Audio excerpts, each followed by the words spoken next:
Okay, thank you, Zolt. And it's a pleasure to be here and to see so many people out there in the audience. This is going to be a talk about the gaseous universe, and the idea here is to do a tour of different places that we can observe with our telescopes and to show to you that gaseous matter, the same kinds of gas that we can observe in the lab and in the atmosphere of the Earth, are also seen in other places in the universe. And the knowledge that we have of gases here on planet Earth is vital for us to understand the gases that we observe in many, many different places in astronomy. So I want to start with some very basic ideas about what gas is. When you think of gas, you might think of the natural gas that comes out of your stovetop. You might think about how expensive it is to fill up your car at the pump, but of course this kind of gas, that's short for gasoline, that's a liquid. That's not really the gas that we mean in the scientific sense of the word. So as you may remember, there are several basic states of matter. We're often taught that there are three: solids, liquids, and gases. In fact, nowadays it's more common you'll see people talk about four phases of matter, with plasma, which is an ionized form of gas where the atoms have been split into nuclei and electrons. Now, plasma is treated as a separate category. So as you go from solids to across to plasma in this representation, the idea with solids is you have a material that has a fixed volume and a fixed shape. A liquid has a fixed volume, but its shape will change depending on what container it's in, whereas a gas has no fixed volume or no fixed shape. It will just fill whatever container that it's in. Now, when it comes to gases in astronomy, we have some pretty big containers. I mean, the Milky Way, the halo of the Milky Way, the space between galaxies, these are enormous volumes. So gases fill enormous volumes of space, and that's something I'm going to be coming back to throughout this talk. Matter changes between these phases by the addition of heat. So if something gets hotter and hotter, you'll go from solid to liquid to gas and eventually to plasma. And plasma is where you've injected so much heat into the matter that the electrons are no longer bound to the nuclei of those atoms. And we're going to come across plasma in many places in this talk. So one of the reasons that gas is worth studying, as we see it in many different places, is also very well understood from the point of view of physics.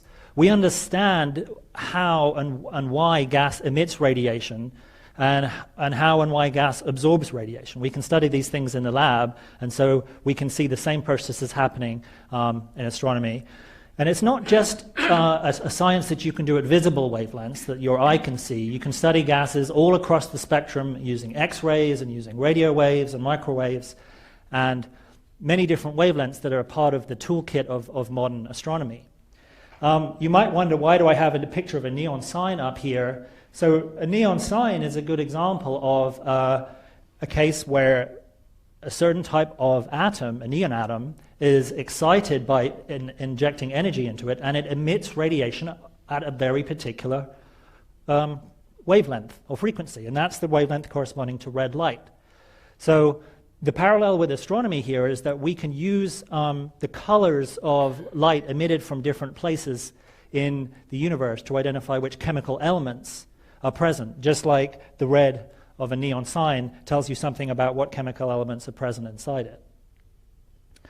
One other saying that you might have heard of this: nature abhors a vacuum. This is first attributed to Aristotle, the philosopher. The basic idea that people have when they apply this is the reason that you won't find a complete vacuum in physics is that if you had a region of space that didn't have any atoms or molecules in it, then whatever was next to it would just simply diffuse over, and some of those particles would spread into it and fill that region. And that physical principle is basically very valid to astronomy, just as it is here on Earth. So let's start in the Earth's atmosphere. This is a great place where we know about gas. Most of the molecules in the Earth's atmosphere are either nitrogen or oxygen. There's a little bit of argon and carbon dioxide there. The atmosphere is actually pretty thin. It's only about 100 kilometers thick, depending on exactly how you define it. But just for comparison, the radius of the Earth is about 6,000 kilometers. And you just have this thin 100-kilometer layer of gas on the surface of it. Of course, that's vital for life on Earth. Our oxygen we breathe is in that atmosphere. There's a tiny amount of ozone. That's the O3 at the end of that list. That ozone is also very important for us because it blocks some of the harmful UV radiation from the sun. So the atmosphere is a critical part of a planet like our own. Now, Zolt already showed you what's been happening recently in the atmosphere of Jupiter, this gas giant planet in our own solar system. This is a planet like Saturn and Uranus and Neptune that has no solid surface. It's pure gas, at least all the way down to perhaps its core. The composition of the atmosphere of Jupiter, though, is different from the atmosphere of the Earth. Here, most of the atoms that are, the particles that exist are hydrogen and helium. There's little bits of methane and ammonia, and the different compositions of the elements in the different planets actually help to explain the different colors, for example, of Neptune and Saturn versus Jupiter. But this is the same series of pictures showing you the shrinking Great Red Spot, which has left a lot of people scratching their heads recently. Well, let's go outside the solar system to another planet that was observed with the Hubble Space Telescope. And this is the planet called HD 209458b. If you're really interested, what that means, it's the 209,458th star in the catalog of Henry Draper. His initials were HD, and he was a famous astronomer who cataloged this enormous list of stars so that people could come and identify them and find where they are in the sky. So this is a star that happens to have a planet going around it. And when that planet moves in front of the face of the star, which is called a transit, two very interesting things happen. First of all, you block some of the light from the star so that the brightness of that star's radiation goes down. And secondly, because that planet has an atmosphere, you not only block the light from the star, you also absorb very specific wavelengths of light. And that tells you about what chemicals exist in the atmosphere of that planet. And it turns out that when they studied the light that had passed through the atmosphere of that planet, they found the signature of hydrogen gas that was in the atmosphere of that planet.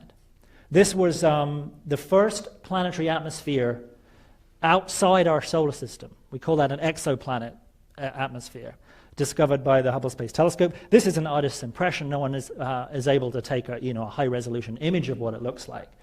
But it's using a technique called spectroscopy, where you take the light from a star and you split it up into different colors, and then you analyze how much light there is at different colors. That's how you can do this, and you can figure out what is the actual composition of the atmosphere. Now, as I've already said, I mean, gas is everywhere in astronomy. One place that's often thought about when people talk about gaseous clouds is in so-called nebulae. I mean, nebulae are very attractive objects. There are a lot of images that have been taken, for example, with the Hubble telescope, of these types of objects, and they're basically big clouds of gas that exist between the stars and galaxies. And these clouds are the places where new stars are formed, and they're also places where stars release their elements when the stars get to the end of their lifetime. So on the left here, this is a famous nebula called the Butterfly Nebula. That's actually a type of nebula, a planetary nebula, which is what happens to a star at the end of its life. On the right, this is a very famous image from the Hubble telescope called the Mystic Mountain. This is a star-forming nebulae where we can see new stars being formed out of that gas. This was released on the 20th anniversary of the Hubble Space Telescope. But there's a very close link between the gas and the stars that form out of it, and that I'm going to come back to throughout this. Now, sometimes you hear people say that galaxies are basically made of stars and gas. Well, the thing is that stars themselves are gaseous objects. What is a star? Well, a star is, to a very good approximation, a spherical ball of plasma, which is an ionized gas, that's held together because gravity is pulling it in towards the center, and gas pressure, the pressure of all the particles in the gas, is holding it up. So stars are in some ways similar to the gas that's in nebulae in between the stars. It's still gas that's there. It just happens to have a very different temperature and a very different density. So in addition to all the stars that we have in a galaxy, in the Milky Way there are something like 100 billion or so, there's a lot of gas that exists between the stars. And I'm not just talking about the nebulae that I showed you already. I'm talking about a very widespread, diffuse layer of gas that exists everywhere in the disk of our galaxy, in the plane of our galaxy. And the reason we know there's gas there is from observations at radio wavelengths. So this is a map of the entire sky taken at a wavelength of 21 centimeters. So if you have a radio telescope and you look at a wavelength of 21 centimeters, you make an all-sky map. This is what you find. You find this narrow strip of emission right along the center of the map there, and then it's much fainter above and below.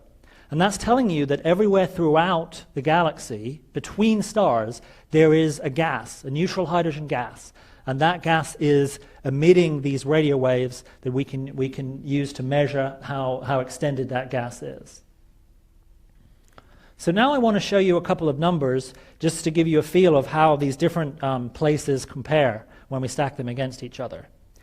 Now, if you want to describe a gas, there are two numbers, the density and the temperature, that tell you a lot about what's happening. The temperature, of course, is how hot something is, and the density is a measure of how many particles you have per unit volume. So we often do that per cubic centimeter. Okay, how many particles do you have in each cubic centimeter of space?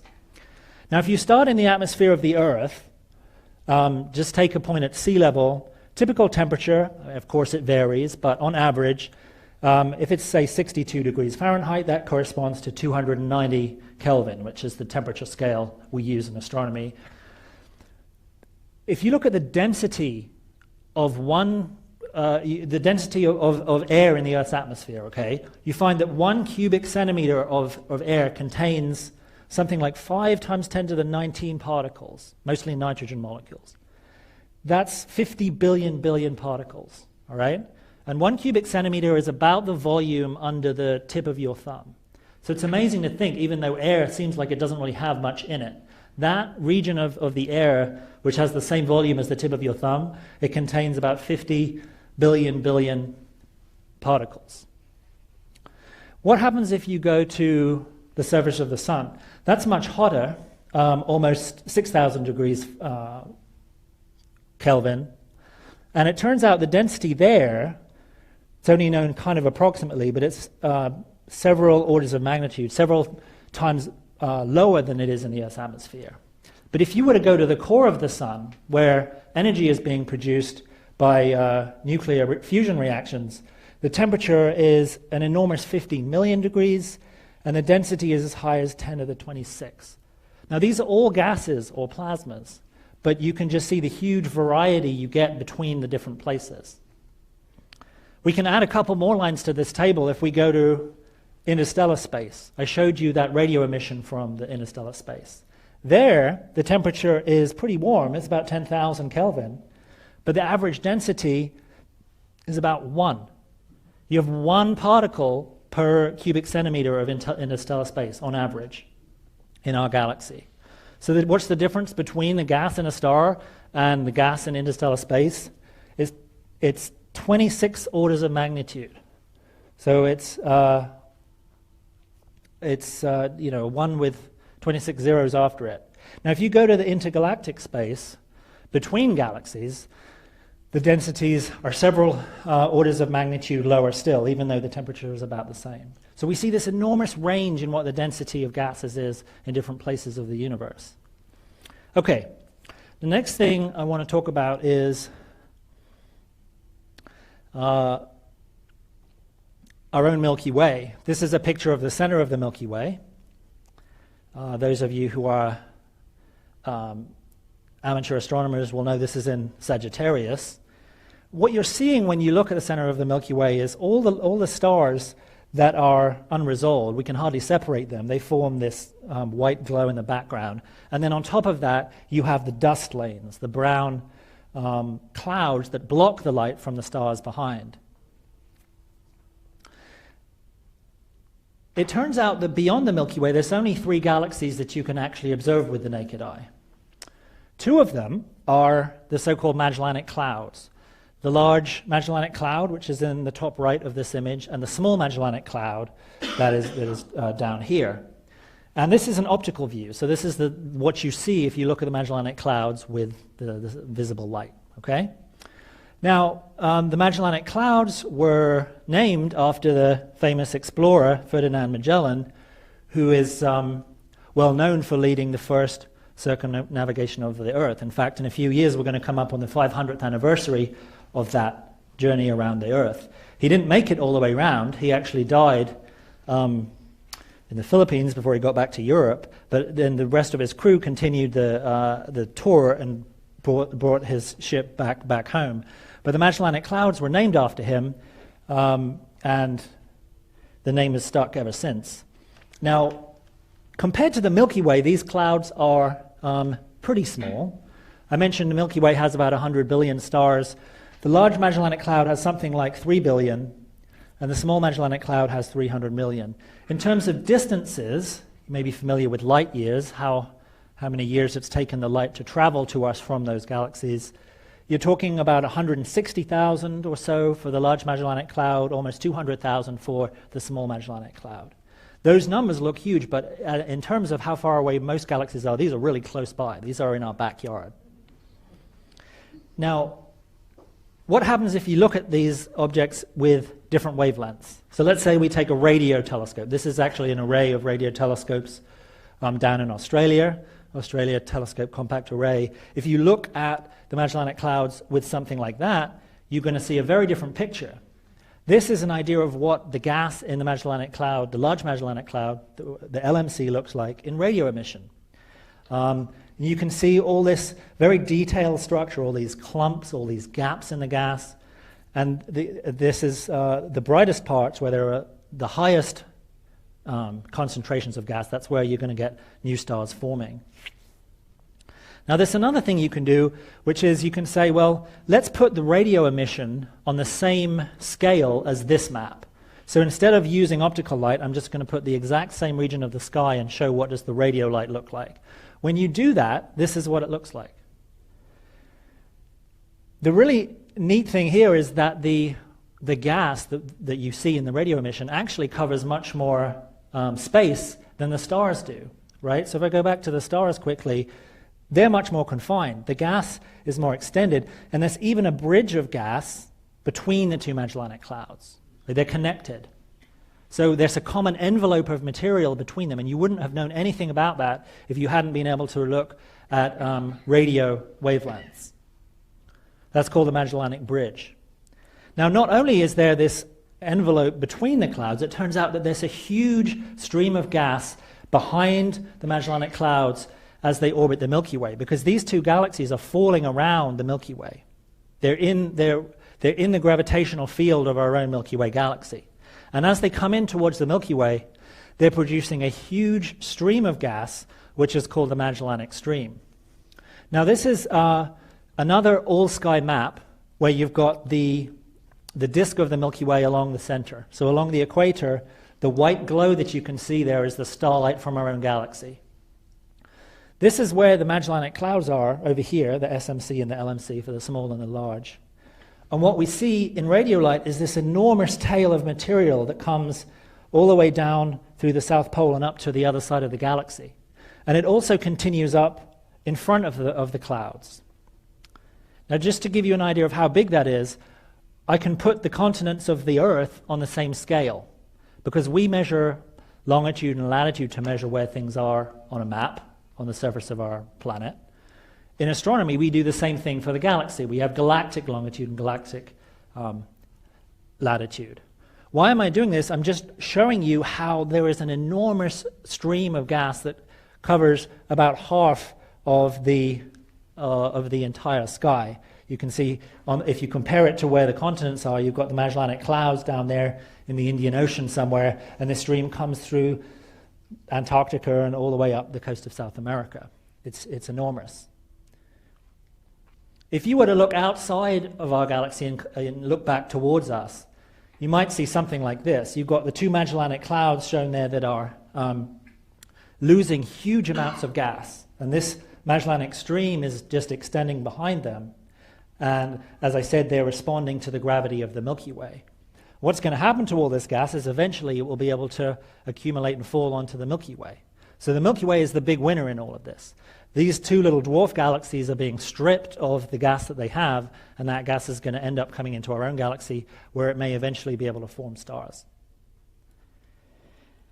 Let's move out a little bit further. I mentioned there are only 3 objects you can see with the naked eye outside the Milky Way, and 2 of them were Magellanic Clouds. The third is Andromeda, the great Andromeda galaxy. I'm showing the full moon there for scale. The full moon is about half a degree across. You can see that this this galaxy is huge, several degrees, although with the naked eye you won't see anything like that. This obviously needs a big telescope to bring out the structure. But this is now known to be at a distance of about 2.5 million light years. Now, the person who really was the first to understand how distant the Andromeda galaxy was Edwin Hubble, the man who our Hubble Space Telescope is named after. And he was able to make the first distance estimate to the Andromeda galaxy. And he did that using a telescope called the Hooker telescope, the 100-inch Hooker telescope, which is in California. And it's interesting that this is a 2.5-meter telescope. The Hubble Space Telescope, named after him, is 2.4 meters. It's actually pretty close. But he was able to measure the distance to Andromeda, and that settled a really big debate that was going on in the 1920s. It was called the Great Debate, because back then people had observed nebulae, as they call them, like this, but they didn't know, was that something in our own galaxy, or was that outside the Milky Way? Was it an entirely separate object? And Hubble was the one who actually settled that, because when he measured a distance to Andromeda, and he did that using a certain type of star called a Cepheid variable star, by measuring how quickly those pulsated, he was able to measure the distance to the galaxy. He found that the distance was about 900,000 light years. That was the number that he published on the distance to this galaxy. Well, 900,000 light years is way bigger than our own galaxy. So he realized that this couldn't fit inside the Milky Way. This had to be more distant than that. So we couldn't think of the Milky Way as the center of the universe. It showed that there are other galaxies out there. It turns out that Andromeda is actually more massive and bigger than the Milky Way. So this was very important for putting our galaxy in context. Just one last point. We now know that the value of the distance to Andromeda, is about 2.5 million light years. So it's a factor of 2 or 3 higher than the number that he had, to do with different calibrations for the way he was measuring distance. But the main point is that he found that this was certainly far enough away to be outside the Milky Way. Now we can see that between Andromeda, which is on the top right there, and its neighbor, which is called M33, there is a bridge of material, just like there was a bridge of material between the Magellanic Clouds. And this was discovered quite recently in radio emission. Exactly where that gas comes from isn't completely known. It may be falling onto the galaxy and onto Andromeda for the first time, allowing it to form new stars. So I want to come back to this idea about gas in astronomy as fuel for new stars, for star formation.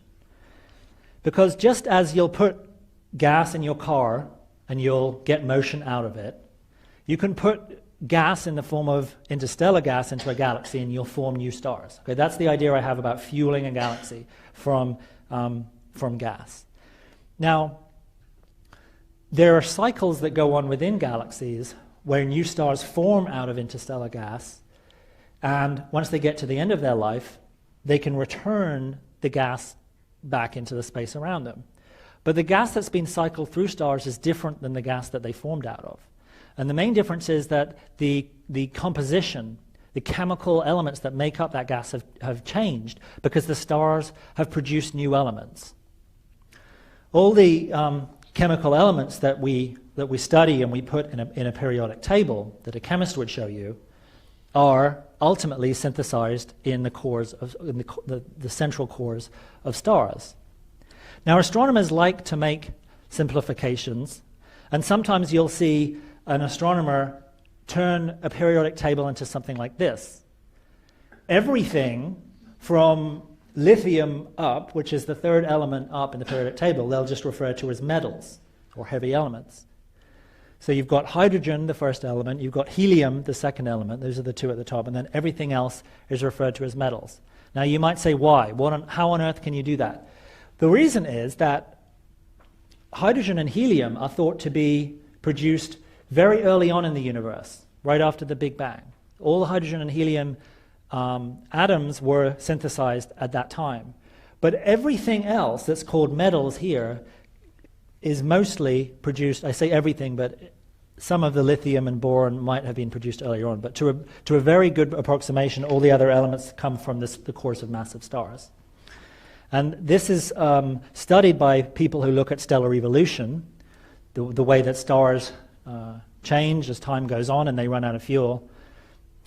And this is a picture showing you a slice through what a massive star will look like at the end of its life. You have these different rings of material or shells of material that have a different chemical composition. And when I say a massive star, this is a star that's about 10 times more massive than the Sun. And it's gone through various stages where it's burned through different types of fuel. So to start out with, the star will burn hydrogen fuel. Our Sun right now is burning hydrogen fuel. When the hydrogen runs out, it will move on to helium. And if the star is massive enough, it will move on to a whole series of different elements until you end up with something like this. And this is where the chemical elements are thought to be produced, in the cores of these stars. When a star gets to the end of its life and all the iron in the core has been processed, you can get a supernova. That's where the star explodes and releases a lot of these elements out into interstellar space. And eventually, across the galaxy, where planets can form and new stars can form and so on. Now that's not the only type of supernova. This is what you would call a core collapse supernova from an individual massive star. There's another type of supernovae which is called a type 1a supernovae. This happens when you have a binary system. Here you've got a white dwarf star. It's a very dense star on one side, and it's pulling material off a companion. And if it pulls enough material across onto the white dwarf, you can get an explosion that will be visible to very large distances because it's very bright. And you can also produce elements such as iron through this channel as well. So supernovae will produce elements, but if you want to get these elements out into the regions between galaxies, you need a process that can do that for you. And there's something called a galactic wind that will take material that is being produced in the disk of a galaxy and can throw it out into the intergalactic space. This is a very famous picture of a nearby starburst galaxy called M82. The starburst galaxy is one that's forming stars much more rapidly than a galaxy like the Milky Way is. So there's lots of new star formation going on all the time. And you can see from the central region of this galaxy, you have these huge conical outflows that are getting out into space, driven by, it's debated about how much of that is driven by supernovae and how much of that is actually driven by a supermassive black hole that's in the middle of the galaxy that is also putting energy into its environment and throwing out material out of the galaxy. So, in the last part of my talk, I want to move to the more distant universe. I've talked about nearby galaxies mostly up to now. How can we detect gas very far away, particularly where radio telescopes aren't going to work anymore because the emission is too faint? Well, one technique that people spend a lot of time doing here at the Space Telescope Institute, for example, is a technique called quasar absorption line spectroscopy. Now that sounds pretty complicated, but in fact what you're doing here is it's quite straightforward. You're taking a very bright source of light, think of it like a lighthouse, and you're seeing what happens to that light when you split it up into all the different colors of the spectrum, all the different colors of the rainbow, if you like. So here's an example where you're looking at a quasar and your line of sight from your telescope happens to pass through 3 different clouds between us and the quasar in the background. Now each of those clouds is a gas, And we know that gas can absorb light at very particular wavelengths. So each of these clouds leaves a certain signature in the spectrum of that quasar. So the first cloud can leave a line in the spectrum here, which is called, we'll label A. The second cloud will leave a line at this position, and the third cloud will leave a line there. So what you're actually left with when you observe this is a series of lines that contain information about what's the chemical composition of each of these clouds. So this is the technique that people use to study the halos of galaxies out to very, very high distances. Because it turns out that when we see these gas clouds in front of the quasar, what we're often seeing is the very extended halos of individual galaxies.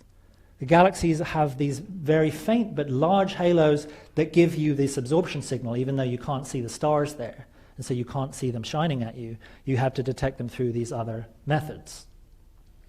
Now, what if you go to even bigger scales? There is a term called the cosmic web, which describes what, on really large scales, astronomers think that the universe looks like. This image is actually a computer simulation of what the gas in the universe looks like in a box, where each side of that box is 30 million light years in size. Okay, so this is an enormous volume of space. And you can see this filamentary structure, right? The green is the gas in the universe, and in the center of all these filaments, you get the what you might call the nodes of the cosmic web. Those are where the galaxies form and the clusters of galaxies form. But this is a prediction of what the gas in the universe would look like on that large scale. So how can we test the prediction and go out and look for it? We can do the quasar absorption line experiment, and we can see if we can detect that gas in absorption. And this is how you would do it. You would look for something called the Lyman alpha forest. And the Lyman alpha forest is saying that, okay, if I take a sight line that passes through all these green clouds, I should get lots and lots of features in my spectrum, each one corresponding to one of the features of the forest, or of the gas. And that's exactly what we see when we look at very, very distant quasars. We take the light from the quasar, and we plot it as brightness against wavelength. Now, if you look at a nearby quasar, what you'll get when you look at a spectrum is something like this. There aren't that many dips and features in the spectrum. If you go to a distant quasar, much further away, you see this huge forest of lines. There is just a very large number of dips in the spectrum. And each of those corresponds to one of the filaments of gas in the Lyman alpha forest. So by counting how many of those there are, measuring their properties, we can actually learn something observationally about that gas. What about if we go back even further to the early universe? The first time that a gas is thought to have formed in the universe is when the universe was about 380,000 years old. And this is a time called recombination. Before this is 380,000 years after the Big Bang, the universe was very hot. And it was so hot that the material existed as plasma. That is to say, the electrons, which are in green here, were not bound to the nuclei, which are in red. It was too hot. The gas just couldn't stay bound, so it was a plasma. But the universe was expanding, and as it expanded, it was cooling down. And eventually it cooled down to a point where neutral atoms were able to form. So instead of having this plasma, you had a gas. You went from a situation where the universe was opaque and light couldn't travel through it, to where you had a transparent gas which light could pass through. And that's called recombination. Now, how do we know that? Again, I want to come back to the evidence we have for each of these physical ideas. The answer is we can see the light that was emitted from that epoch of recombination. And we see it in the form of the cosmic microwave background. This is what the night sky looks like if you look at it in microwaves. This radiation came from that epoch, about 380,000 years after the Big Bang, when the first gas formed, when the plasma recombined to form a neutral gas. And you'll see it referred to as the oldest form of light in the universe. Now, what happened after that? Well, the universe didn't stay neutral forever. Right after recombination, the first thing that happened was a period called the Dark Ages. We don't know much about the universe in the Dark Ages because there weren't many sources of light. But at one point after that, the first galaxies and the first quasars began to switch on. And quasars are the cores of the galaxies where a lot of radiation is emitted. Now, when those galaxies and quasars switch on, they start to shine into bubbles of space around them. They ionize the gas around them.